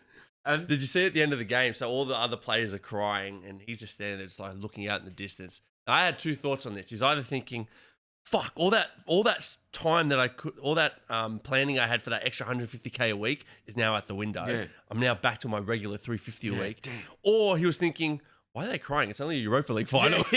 Yeah. He's just going, well, don't they just go home to look at their Champions League trophies? wait. That's just me. Yeah. Oh, and Mason Mount as well. Yeah. Before we go to the FA Cup, I think we need to give, obviously, big shout out to Ange. Yeah. Big Ange, right? 100%. Second one is Son. I've never been like a fan. I've never been like a guy that will openly celebrates another team winning. Yeah. But I am so happy that Son won. Well, he won his trophy. We were discussing before this, right? We were going, is he a Premier League legend or a Tottenham legend? Now, I don't think he did enough in the Premier League to be classified as a Premier League legend, right? He does have one of the greatest Premier League goals of all time. His 90-yard run. His 90-yard run where he beats 5 or 6 players. It's pretty much the whole team, yeah. He just dribbles it past the keeper even, right? So, he does have great moments in the Premier League that I think will be hard to be forgotten, right? He's almost like I could compare him to like a Matt Letizia from back in the day. He could pull out some amazing shit and he was really loyal to his club. But I think he's a Tottenham legend, 100%. And if you were going to argue, does Tottenham build him a statue? Yeah. Yes. I think he does. I think he gets a statue out the front of him holding up the cup. Yeah. Because 17 years without a trophy and never winning a major European trophy. I think they won the UEFA Cup in the 80s. Oh, yeah. So it was like the same thing. Right? But again, that's like Nottingham winning the champion. Well, the Conference League. Yeah. No, it's like Nottingham when they won the European Cup. Yeah. Right. That's what it was. You don't bring it up and go, that's the major trophy. Oh no, I do bring it up whenever we're talking about Arsenal. Forest have one. Yeah. What's wrong with you guys? Hey, Tottenham have one. Tottenham have got 2 now. The fucking bridesmaids. But yeah, look, I'm really happy that Son won. The amount of the loyalty he has shown to Tottenham. How many times have we heard that this team is in for Son and Son will come out and go, no, I'm staying at Tottenham. Yes. I love this club. The complete opposite of Trent Alexander-Arnold? Is that what you're saying? Pretty much, yeah. Fucking he goes, He wasn't even born in the fucking country. Fuck, it kills me, bro. Yeah, he's like, look, I love this club. I want to win something for this club. And not only that, he was captain when winning something for this club. Yeah. So for him to show the respect that he gives to the club, the loyalty he has shown to the club, he has never even looked at another offer for another team. He goes, no, I want to stay. I do not He's care. there. They had faith in him when no one else did. No one knew who he was. They brought him in. Yep. They go, we're going to make you the man. Yep. Any other club, he walks into any other starting 11. Bro, when he was at the peak of his powers, I think Real Madrid were in for him at one stage, right? And he said no to Real Madrid. You know how hard it is to say no to Real Madrid? I know. I'm staying at Tottenham. Yeah. I know. Trent did it. Dude, Trent and Son, their loyalty levels are just like day and night. Yeah. It's day and night. One grew up in the town and came out saying it was his dream to be the captain. So never fulfilled his dream, but left. Yeah. Fuck weird. But look, really happy for Ange. First Australian manager to win a European cup, trophy. Huge. And then Son to stay there for 10 plus years, win a trophy. He definitely should get a statue at the front. Really happy for both of them. Look, I know it's Tottenham and everybody likes to rag on them. They haven't won shit, but what can you say now? What are you going to say now? What are you going to say now? Yeah. Oh, you guys came 17th. 17th in the league. It's like, okay. Yeah, well, we have a European trophy and we're in the Champions League next year, so eat a bag of dicks. Yeah, eat a huge bag of dicks. And I think that's what Ange they're going to get a huge cash injection. I really, really hope they support Ange and let him buy a few players. I really hope so, I really hope they do, because I think they could be definitely a contender for next season. Then I'll hate them again. Yeah. But until that time, Yeah. good for them. Yeah. But then we had the FA Cup final. So, Hey, we both picked this. yes, we both picked it. I think it was more of heart than head, but hey, it still came through. Yeah, dude. Well, I mean, a little bit of head in there, right? Like Everybody loves a little bit of head. Yeah. Just a little. Phrasing. Yeah. So obviously, look, Crystal Palace won Yep. in the FA Cup final. It's the first major trophy that club's ever won. I do like they come out. It's like it's 146 years since they've won. I'm like, no, they've never won. Yeah, just never won one. Yeah, 146 years is ridiculous because when they started the club, it was dudes getting paid in beer. So They weren't getting paid in beer. they were just saying, hey, if you win the game, you drink for free tonight. Yeah. They're like, fuck yes. So I think, look, let's just start with a bit of the stats, right? Yep. They managed to hold off Man City. They had 79% possession. They had 23 shots with 6 on target. Dean Henderson, what a fucking hero, dude. Yes. I think- Now, do we bring up the fact that he should have been sent off? Well, I was getting to that. Oh, we are going to get to that? I was getting to that. I was going to go I just with... totally brought down Dean Henderson's heroics. I was gonna bring him up before I brought him down. Nah, just knock out his knee straight away. Yeah. You know, so I was gonna go in there. Look, Yeah. I was gonna say he's man of the match. He did win man of But- the match. Should he have been on the pitch? Now, my first reaction is no. Yeah, Now, he's handled the ball outside the box intentionally handled the ball outside the box, taking it off Haaland's boot. Yes. And And this is before they scored as well. I don't understand what the rationale for VAR is on that, because No, do they have- I don't. I want to actually see if Because I can find it did why. go to VAR. Yeah. It went up to VAR. He received nothing. It wasn't even a foul, right? It was not. Well, it couldn't have been anything because they played on. Yeah. Right. VAR look at everything. So VAR were looking at it and they said no. But I'm trying to figure out If they've come out with an yeah, explanation Henderson should have been sent off. Like every article I'm seeing is he should have been sent for it. off. Yes. And look, I completely agree. He's come out to meet the ball. Haaland has got to the ball first. He's Yep. got a boot to the ball. Sorry, it was after the goal. My bad. But yeah, sorry. Go on. And he's handled the ball. He's come to the edge of his box and then pushed the ball out wide, stopping the attack essentially. Yes. Right? So Well, pretty much stop the goal because if Haaland gets around him, yeah, it's done. it's a goal scoring opportunity. He's literally the last man, and he's handled the ball. If a defender does that, it's a red card. Yeah. So yes, I completely agree. I think Man City was hard done by in that situation, but that's the way football falls, I suppose. So the explanation given, just found the explanation given was that the direction in which Haaland was going made it a possible but not obvious goal scoring opportunity. Again, I think that's a cop out. I think that's a cop out too. It's a big cop out. I think that's just a way to protect themselves. So, what are the considerations for denying an obvious goal scoring opportunity? So that's what they're saying. But how many times have we seen a keeper handball it outside the box unintentionally? Dude, how many times have you seen a player run into the box and know he can't get to the ball, but the keeper's gone to slide, so they just kick it out of the way so the keeper takes him out and they give a penalty? Yep. Right? Yep. So at the very least, it has to come back it has to go to the ref to review it on the screen. Yep. Never happened. I find it very, very odd. And I think there's a lot of pundits out there just saying it's a red card. Yeah, So, I don't big see it any other controversy. way. And then obviously Henderson has the game of his goddamn life Yeah. after that as well. Yes. Stopping everything. So the goal obviously comes from Eze. Now, here's what I found great, and it also allows us to drop back in Mr. DJ himself. Oh, Mr. DJ. Mr. Sean DJ. So he was doing some live broadcasting on the game. Yep. And you could see, so Man City were pressing really high up the pitch on Crystal Palace. Yeah. So Which was at the start of the game. Yeah. So it was really early in the game. They're real pressure. They're trying to apply the pressure and they want to crack them early. Yep. So Mr. DJ goes, if I was in, I can't really do it. If I was in this, I can't do his voice. Mate, if I was in here. No, Yeah. that's too Aussie. If I was in this situation. Yeah, but you got to get deeper. You got to get with it. raspy. I can't get that raspy. I He need just to sounds smoke like a he's- packet of cigarettes before or something. He sounds like he smokes 2 decks a day. Yeah, and For so 30 years. he goes, look, if I was in this situation with how high up how high up City are pressing, he goes, I would try and get the ball straight up to my big man on the long ball to Mateta, get him to hold it up, lay it off. He says this not even a minute before, right? Ball gets passed, a couple of passes around the back, long ball straight to Mateta, takes it down with pressure on him, lays it off out wide to... Not as a Munoz? No, who's their winger? Saar?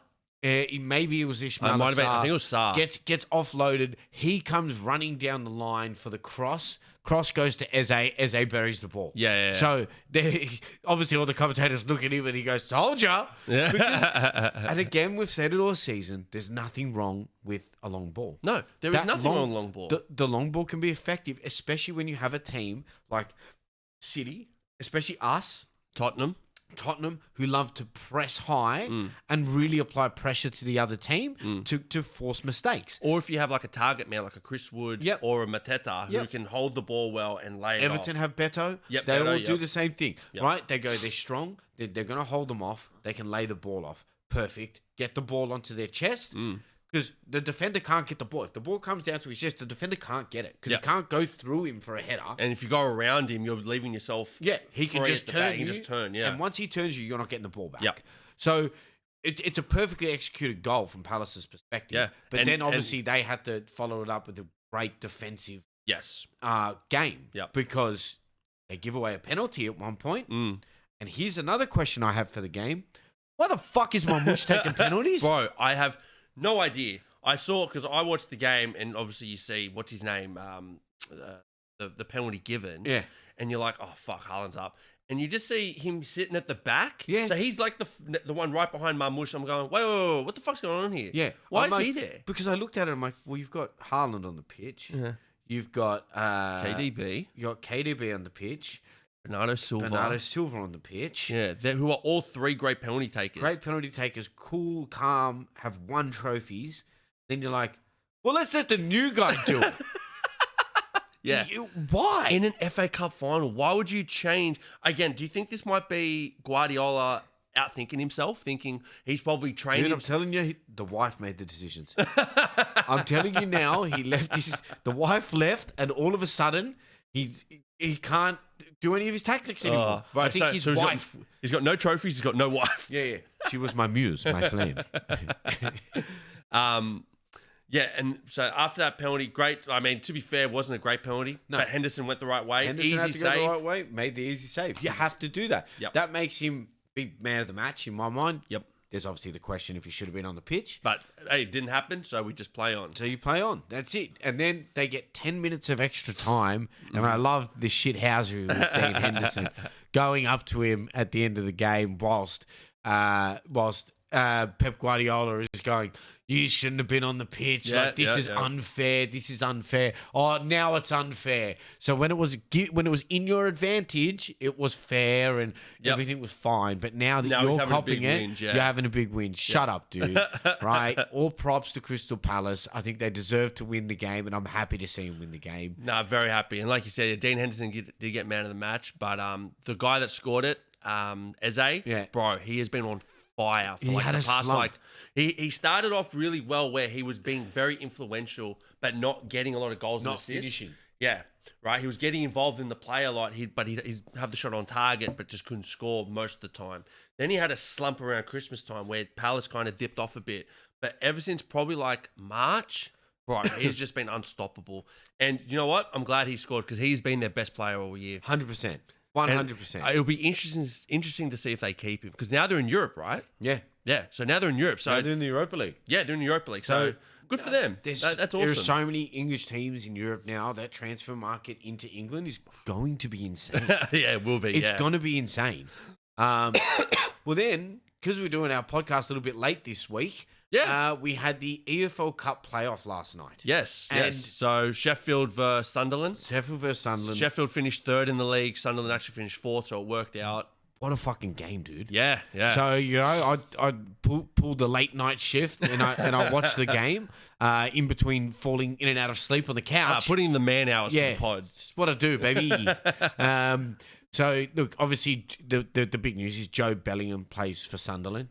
He's gotten EFL Player of the Year, just like his brother did. And he has now gotten his team promoted into the Premier League. And to be fair, staged a real brave comeback to get it done. Well, the first half was pretty much all Sheffield. Dude, the first minute. Yeah, was all Sheffield. From the minute, The Sunderland keeper had to make an amazing save off a header within the first minute of the game. Yeah. Diving down, I think it was to his left, bottom corner, slaps it out, and I'm like, that's a big statement. Yeah. Huge statement to start the game to show that you're really prepared, because I think if that goal goes in, you drop your head. Could you imagine conceding the first minute and which they call this the richest game in the world. Yeah. Because this is the difference between staying in Championship and having nice money to go into Premier League with that parachute fund, which equates to $600 million. Yeah. Ridiculous, bro. It's ridiculous money. Well, because they not only get the payment to go up, but then they get the TV rights money as well. So as long as you spend that correctly, right, and team like Sunderland, they don't need stadium upgrades and stuff like that because they've already got the infrastructure from obviously being such a great club for so long. And obviously the history behind Sunderland is they were a decently successful Premier League team that just kind of really mismanaged themselves. Not only mismanaged themselves out of the Premier League, but out of the Championship to League One. Yeah, they had back-to-back relegations. Well, they've had a fight. They've had to fight to get back to where they were. It's been big statement from them to make their way back up. And it took them. And even their ride, their kind of journey to get here, right? They had the 121-minute winner to get against Coventry. Coventry, yes. To get into this final. Yep. Right? Then Sheffield go up 1-0 early and were dominating play. Like they couldn't. Sunderland could not get the ball out of their half. Well, Sheffield actually scored a second goal, but which was disallowed for offside because the guy was lurking in the 6-yard box. He's offside. He's offside. Yeah. He is. With the new rule, that it was offside. I think even under the old rules, he's offside because it literally right where the ball goes in, he's just standing there. He's like, and then the keeper can't save it. So goal gets disallowed. Yep. And then it kind of goes into the second half in which it just Sunderland took over. Yeah, right? yeah. They took over. There must have been a change in the tactics or something because, like you said, they go into halftime getting dominated. Job started getting on the ball a lot more and distributing. Which he's been doing all season with Sunderland, right? EFL Player of the Season for a reason, right? Yeah, and if you look at his stats, right, they're not that good in terms of goals and assists. I think he had single digits in both. Well, he's a different player to how Jude plays it. Jude's quite physical. He does read the game really well, but he's very physical when he's on board, doesn't mind contact, and he likes to get forward. I find Job's really happy to just distribute the ball. So it's kind of like a Rodri type of role, right? Where he just sits back and just like... less defensive, I think. Yeah, less defensive, more of a box-to-box, but he's happy to be the guy on the edge of the box. Yeah, he's happy to be the guy that's like, all right, I've got to cover the left section of the field. Yeah. And I found he did that, and obviously they get their equaliser from a rocket of a goal. The player gets laid through, takes a touch with his kind of inside foot, which I thought was interesting. Yeah. Right? So instead of taking the ball on his outside foot and then hitting with the same foot, he almost guides the ball with his inside, his near foot, which is interesting.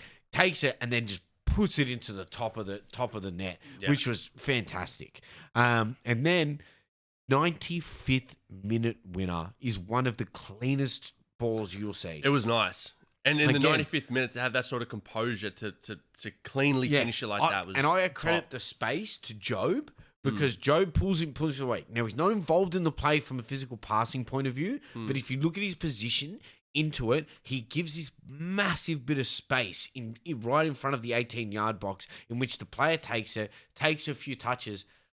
barely puts any power behind it and just curls that ball into the bottom corner. Is that an L2 circle? Oh yeah, that's an L2 circle where you point the directional stick up and to the right, so that he gets his body over the ball and just curls it nicely into that bottom corner. Takes his shirt off as you do, runs to the corner, wins the game in the 95th minute. So take Sunderland to the Premier League. So they have 120 minute goal to get to the final and a 95th minute goal to win. Because I go, this is going into ET. This is going into extra time. I'm like, I really do want to go to bed. It was about 2 o'clock in the morning at this stage. Yeah. So, but look, I'm real happy kind of to see Sunderland come back into it. Well, this is the big comeback. This is the redemption. This is the redemption story. That's going to be the new thing if they can stay in. Yep. But look, all props to them. Yep. Now we can actually jump into some of the EPL games. Yeah, isn't this what the whole podcast is about? The EPL? Pretty much. I don't think we've spoken about the EPL at all. No, not at all. We're just talking about success. Yeah. But I think, look, we'll run through the games, kind of the scores. So I got 7 out of 10 in my tipping this week. I also got 7, so we're still on the same points. It's even points going into final day. This is our top 5. Yeah. But look, there's obviously some teams that needed to win. Some teams you wanted to see lose. So I think most of the teams that needed to win won, right? They all won. Yeah. So, not all of them, because Newcastle played Arsenal. Yeah. Now, they both needed a win. Only one of them could, which we will get into. So we'll run through quickly just one by one in there, and we'll just bring out some highlights. So Villa versus Tottenham, I think that was pretty straightforward. Villa won that game 2-0. They won 2-0. Look, Spurs put out a second-string team, right? Because they knew they had the Europa League, right? And you could tell it was a second-string team. Not everyone was, because they got a smaller squad, but there was a lot of second-string players. And it showed like Spurs had 3 shots all game. Yeah. So it was a straightforward win. They clearly had their mind on something else. Well, then we had Chelsea, Man U. Now you would have thought Man U would have done the same thing as Tottenham. No, they put out a fucking proper team, full strength squad, full strength team against. You're coming. I didn't understand it. It didn't make sense, right? Yeah. You guys won 1-0 in the game. You needed to win. We had to win. Maguire scored early. Luckily, was chalked offside by a bee's dick. Yeah. Right. James hit the post. We took over after that. And Kukurea gets the goal, so we win 1-0.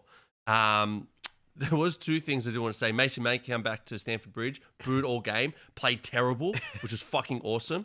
And then the last part was, in the last 30 seconds of the game, Man U are pressing, and an intruder runs on the pitch and stops the play. I did see that. He broke up the play. Yeah. And like, man of the match right there.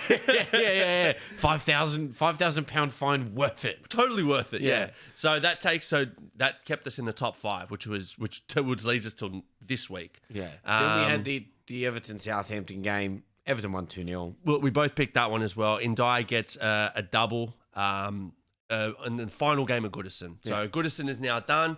That'll be demolished soon. I think they're turning into apartments or something. Yeah. The new stadium's ready to go. Say goodbye to Goodison Park. Then we had West Ham Nottingham. So this is one of the ones I got wrong. I had a draw in this, which it was so close to being a draw. Well, I think, so the interesting, obviously Nottingham won. They had to. They had to win it to keep themselves alive for that top 5 European chase. Yep. The one thing that I thought was interesting, there was a big melee that happened in the game.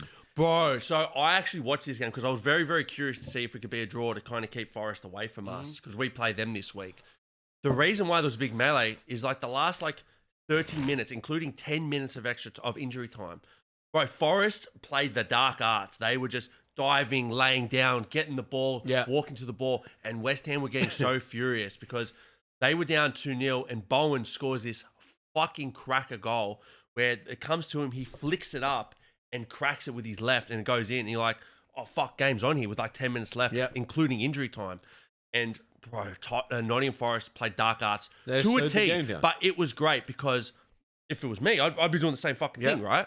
And what they were doing was, let's say you're the West Ham guy, you kick it, they get the ball, take it to the corner, you kick it out, I'll take a throw in. No, I'll throw it to the other guy. He'll take a throw in. No, the other guy will do it. And, bro, they would take a minute to do a throw-in. They were just wasting time, slowing the game down.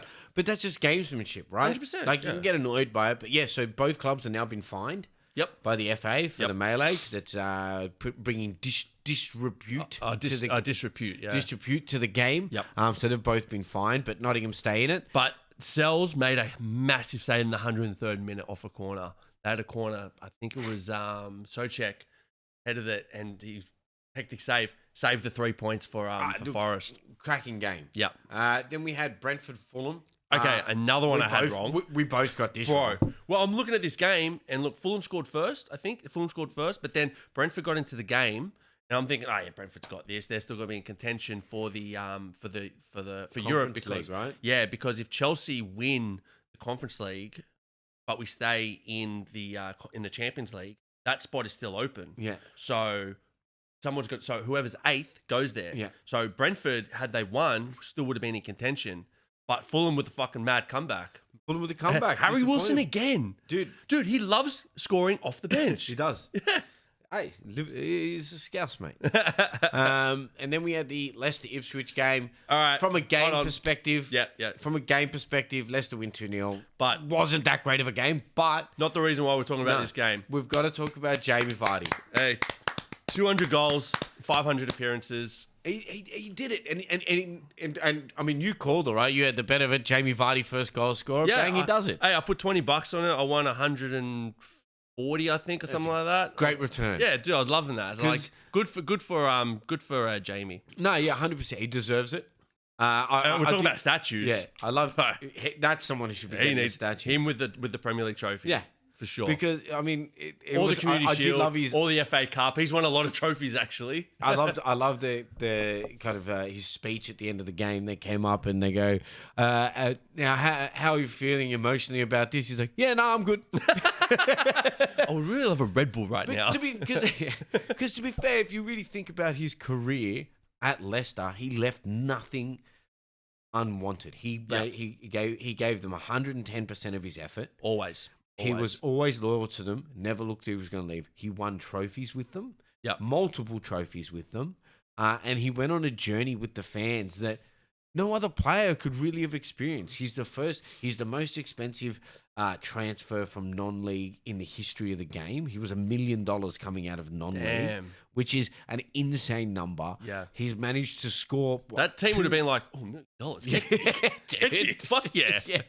So, like, if you just track his career, he's had a not only a respectful career, but a great career in the aspect of the player level that he's been at. Well, and look, he played in Champions League. Right, they got to a quarter final in the Champions League. They won the FA Cup. They won the league, which was the greatest win of all time in any sport. Don't care what anyone says. In any sport, 5,000 to 1, they won.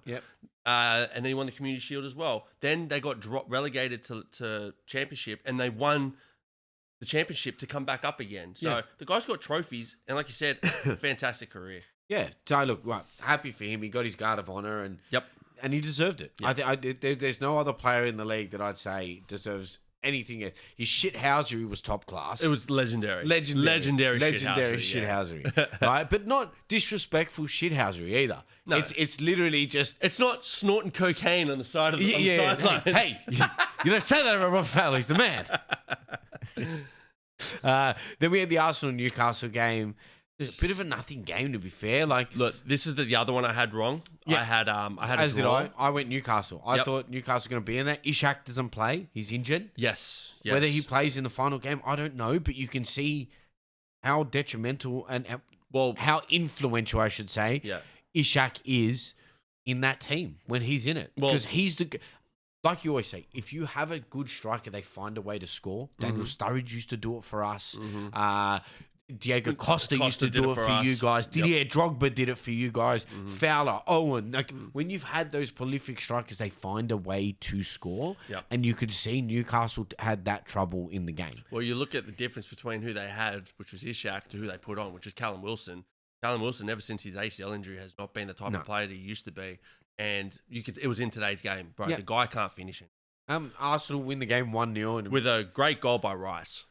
But again, he's the only one stepping up for that team. Odegaard is doing nothing in the back half of the season. Hard, Miko Marino's doing something. Right? He's trying. Yeah. Party, I'm interested in because he's actually out of contract now, and there's been no word on him re-signing or going to another club. Wouldn't think so. He would. I'm very interested to see what happens. Well, I assume they've got Zubimendi coming.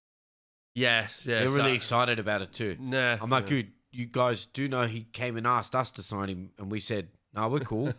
You said no. You had your chance. Well, first he said yes, and then he said, no, I don't want. Well, no, we went to him. We said, we want to sign you. Yeah. We think you'll be a good addition to our team. Yeah. He said, no, I want to stay at Sociedad at my home club. And then comes back like 3 weeks into the season going, I've made a mistake. Can you guys sign me in January? And then Slot came out publicly and said, we're good. Yeah. It's fine. No, we're sweet. You made your choice. You seem like an indecisive player who doesn't know what he wants to do in his career, so it's cool. Yeah. You can stay there. So, yeah, look, interesting to see what Arsenal do in their transfer, in their kind of January transfer, because, sorry, not their January transfer, at the end of season transfer, because they need players, and I think they need a few players to go. Yep, for sure. Then we had the Brighton-Liverpool game. We both tipped this right. We both went Brighton. We both knew that it was going to happen. You cunts are on holidays. Now, I didn't expect it for you guys to be leading and lose the lead, but it was a very interesting game. But yeah, you could just tell you guys have been on holidays for 3 weeks. You know what I mean? Like, and all fair. We were literally on holidays. Slot was in Ibiza partying at like a nightclub. Yeah. You know, singing "One Kiss Is All It Takes." Up there with Liverpool banners and confetti going off. Good for him. He deserves it. Then we've got. Then the entire team was in Dubai partying. Yes. They were all in Dubai having a great old time. Got back 2 days before the game. Love that for them. You know, look, I mean, there were some nice goals. I think Conor Bradley's assist for Harvey Elliott's goal was nice. Oh, are you talking about like the Soboslai goal? That was a nice one, was a it? Cross. I didn't even say that one, you prick. You said nice goals.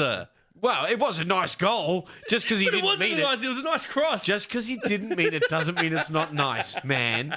You know? Yeah. So, yeah, look, and he admitted it. It was a cross. And then, to be fair, I thought, God damn, I had a bet on obviously Brighton to beat us because I thought it would happen. And I thought, once he scored that goal, I'm like, God damn it, they might not actually beat us. And then Daddy has money on this. Yes. Second half comes and, of course, as per usual, Kwanzaa's fuck-ups give them the goals. Yeah. So, you know, look, I think there's going to be a lot of transfers out for us coming up. So there is one point I want to bring up on the game is that Salah still hasn't got his goal or assist to break the record. He does need. And he missed from 7 yards out. Yeah. Which is so unlike him. He's usually so prolific. He's on 46 goals and assists for the season. The record's 47 done by Alan Shearer and Cole. Andy Cole. Andy Cole. Yep. But that's also done in a 42-game season. Mm-hmm. So if he gets his one goal, it ties him. Mm-hmm. If he gets 2 goals or a goal and an assist or 2 assists, he goes. Yep. So he goes up to top. So I think he'll be gunning very hard in the final game to get it. He has to. And this is at home as well. So to do in front of your home fans would be nice. Yes. Yeah. And then, so then we had the Palace Wolves game, I should say, sorry. Yep. I had a draw in this, which was plausible because I thought Palace are going to be drunk from their Well, Dean Henderson looked pretty drunk after. Dean Henderson was having a good old fucking time, dude. Damn, that guy can bounce back from a hangover. Right, he did, yeah. Because he had a great game. Palace win 4-2. Unexpected, but, I mean, good for them. Well, yeah, I had Palace in this, and my note I put up top is there was no FA Cup hangover. Yeah. So like they win the FA Cup, they go to the parade, they then go back home to play in front of their home fans, and they get to celebrate with a win and the cup. So it was a good little win for them. Then the final game was just a Man City game. Look, straightforward win. Bournemouth have dropped off at the end of the season. I think a few of their players are looking where they're going next season. Bournemouth have dropped off probably since after Christmas. Yeah. And look, I mean, Hoyson, he's already signed for Real Madrid. He's gone. What a fucking It's signing. looking like Kirkez is coming to us. Mm-hmm. That's looking very likely. They're in advanced talks. I'm sure Semenyo might go somewhere. I think so too. So I think those players' heads aren't in that. There's nothing left for them in this season. It's all about next season. Yep. So Man City winning 3-1. Yeah.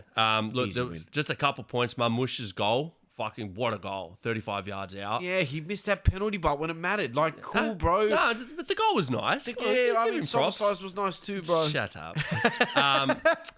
This was KDB's final home game, so they gave him a send-off, which is nice. And the last point was Rodri came back in this game. Oh, did he play? He came off the bench, yeah. So Rodri will be back. That was it. So 7 out of 10. We're both on the same goals, and we've got a very interesting round 38. Yes, and well, before we jump into what our tips are for that, and we look at how our fantasy went, let's just break down what the top 7 kind of look like, right? Yep. So you got Liverpool and Arsenal. They're going to finish first, second. Yes, that's done. 100%. Yeah. Right? Then from 3rd down to 7th, there is a gap of 3 points. Yeah, 3 points. So you've Crazy. got City on 68. Who is playing Fulham? Who's playing Fulham? Away. Yep. Away. Can Again, look, again. Well, you looked at the stats for this, right? Fulham have never beaten Man City. So in 20 games, The best they've done is 2 draws. 2 draws. Yes. So if they pull a draw, they will stay within that top 6. So if they draw, right, that'll put them to 69, which will put them 3 points ahead of everybody. Do we want to put it on the screen, maybe? Or we'll leave it. Talk to it. All right, City is on 68, right? And if they get a draw, they'll put them on 69. I'll work it up so we can see what we're looking at here. Yeah, sweet.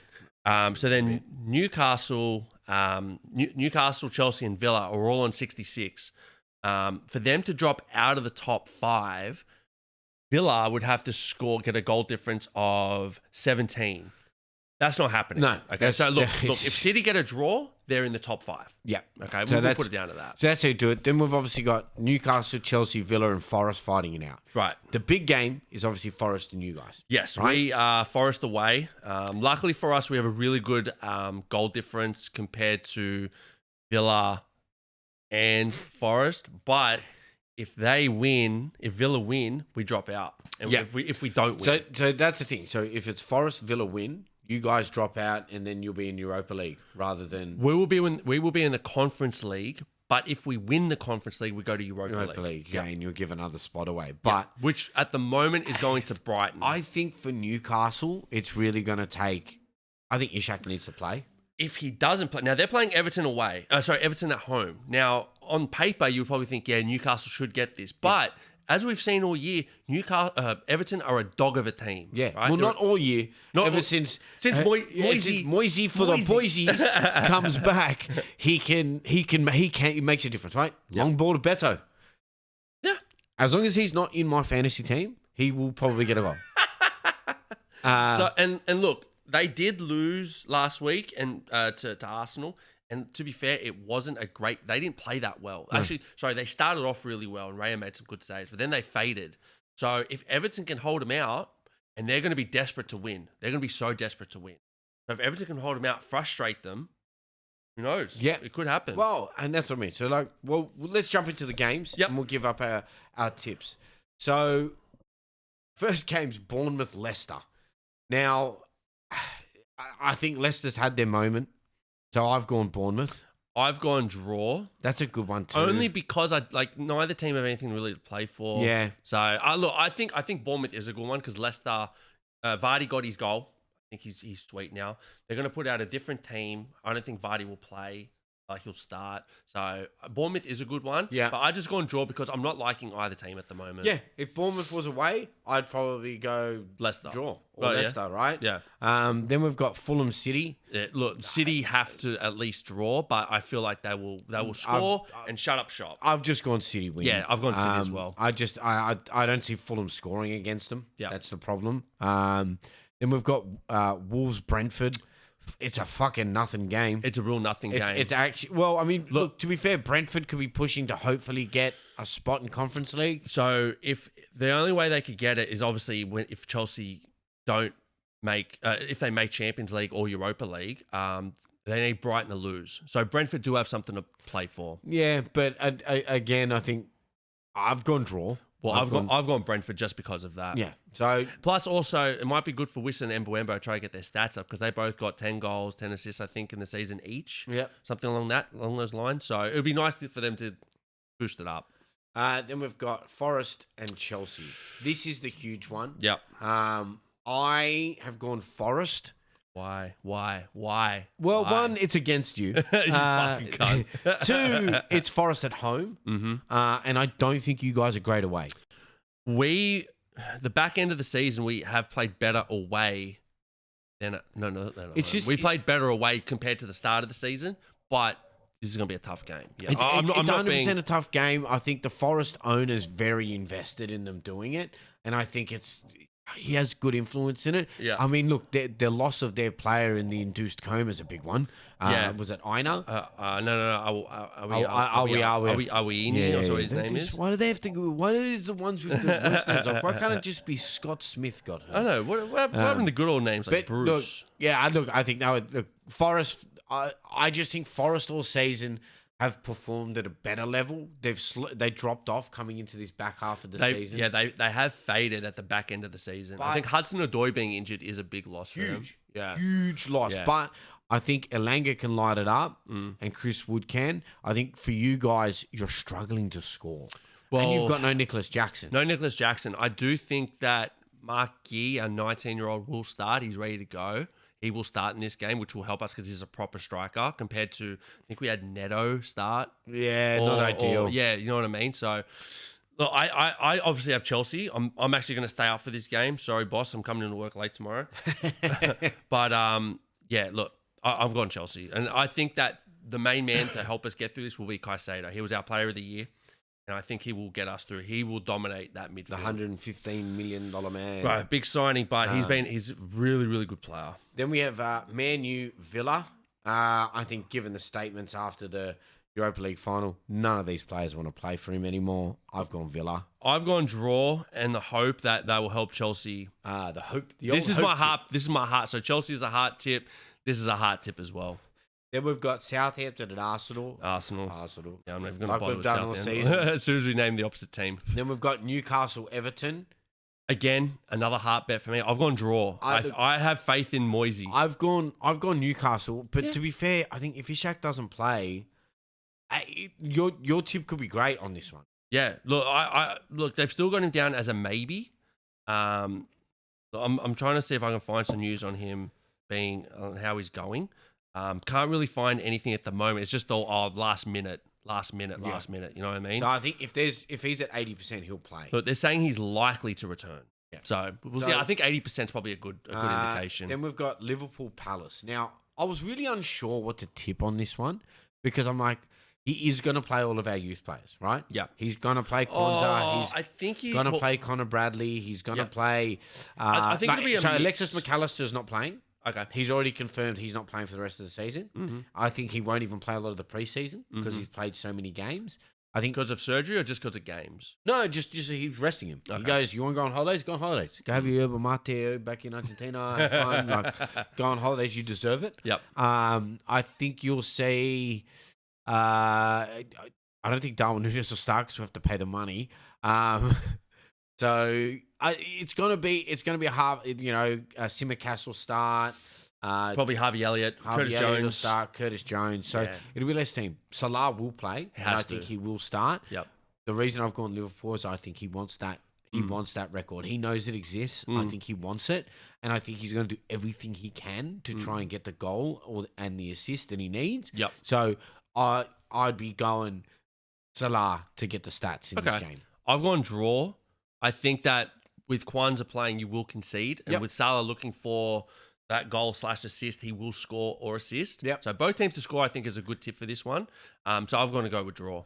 Then we've got Ipswich, West Ham. I've gone nothing game. I've gone West Ham. I've gone West Ham just because I think Jared Bowen will score. Yeah. I've just gone West Ham because, look, Ipswich don't really have much going forward. I think the Lap's already looking to another team. Yep. And Hutchinson I'd possibly pick up as the well. Lap to go on our bench. Look, I think at the moment they're looking like Everton might be the leader. Makes sense. Yeah, because I think Calvert-Lewin's going.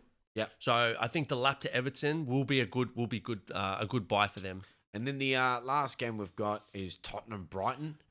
I've gone Brighton. I've gone Brighton too. Tottenham have won. They've won. Look, Son Heung-min was wasted at the parade. Dude, I'm pretty sure they're going to rest everyone. They'll just be like, we'll just play our team that loses. I watched Ange's press conference after the Europa League and he goes, look, we've got a game on Sunday. He goes, we've got the parade.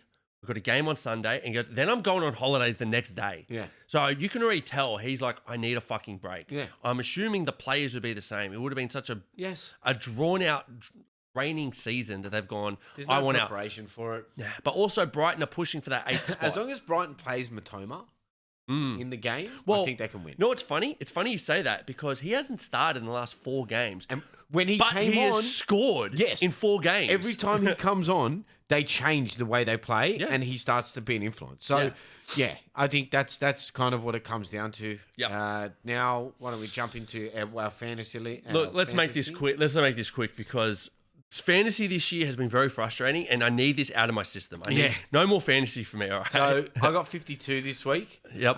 Good score considering the average was 39. Yes, yeah. So I went in Buembo captain. Should have went Gibbs White. Yeah. And I was tossing up between the two. I just didn't know how it was going to go. Yeah. So yeah, look, and I could have even went Wissa, would have been better, but got in Buembo, got the assist. You know why as well? Because he fucking missed a penalty. Well, first penalty miss of the season. I think of his career. No, of the season. Yeah. First penalty miss for Brentford is what it was. Yeah. And so look, decent. I did have Ishak starting. Yep. But Salah came on as my first sub. Yep. Because Ishak didn't play. Yep. So look, decent score. But we'll see how it goes. I've still got a bench boost left, so that'll be used this round. Yep. There'll be one sub, which will be Yuri and Timber coming out for me. Yep. Who I put in, not sure yet. Doing that this afternoon. Yep. Now with mine, look, I'm burning. I got 47 with a bench boost, which is not good. Yeah. So Ishak, Kirk's got 1, Livramento 2, Sells 3. The bench didn't do anything. I captained Watkins thinking that he would have more influence on the Spurs game. Didn't happen. He got an assist. But yeah, I had Gibbs White and Buembo as a, and that was pretty much it. Look, Semedo got 0. They got pumped. Henderson 1. They conceded 2 goals. You took -4 for it. And I took -4 as well, yeah, because I thought, the bench boost, that'll work. But didn't matter. But I have already made my trade for this week. I have taken out Henderson. No, sorry. I took out Sells and I put in Martinez. Ooh, keeper swap. Keeper swap, yeah. I thought, because both my keepers have got... Henderson's playing you guys and Sells playing us. Yeah. So I was like, I think they're both going to concede. I'll get a keeper. Yeah. So I went with Martinez. That's pretty much, that's my team. Now I left Ishak in. If he doesn't play, Munoz will come and there we go. Yeah, so I'm going to set mine up this afternoon, but... let's get ready for the last game day 38. That's it, and then we're going to jump into what the transfers look like. Yes, we've still got the Conference League final, we've got the Champions League final, and then it'll be all the transfers. And then all the transfers, which are coming in hard and fast. I'm going to make a request. Can we not talk about the Club World Cup? Because I do not give a fuck about it. I don't either. I don't understand it. I don't understand how you qualify for it. I don't want to understand how you qualify for it. And they can fuck off. Yeah, so let's talk about the important stuff. Yeah. Yeah. All right. All right. Another good week. Good luck, Peace bro. out, guys. Bye.